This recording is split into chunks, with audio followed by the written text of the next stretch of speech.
But, sir, India has reported an increase in the troop deployment by the Pakistani forces at the border, especially after Pakistan announced an offensive military operation against India.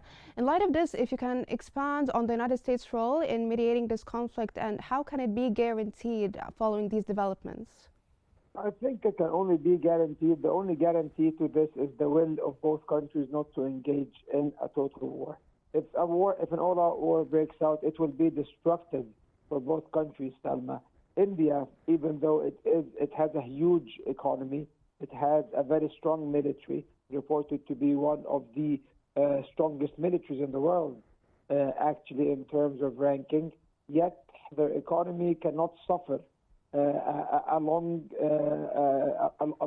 conflict, because this will put a very strong strain on its industrial capacities, and it will lead to an economic recession inside India, which could lead to global economic ramifications, by the way, since India is one of the largest industrialized developing nations in the world. It's one of the biggest producers in the world, right after China.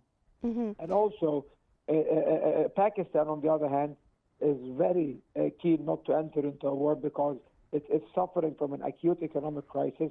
India is far stronger than Pakistan, even though Pakistan itself is very strong. And if they enter into a war, the Pakistani economy might collapse.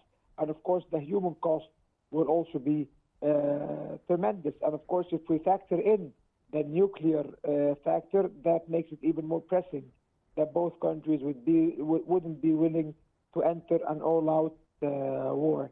So that's the only guarantee at the moment. India and Pakistan are two big countries, two strong countries. No one can force their hand towards peace.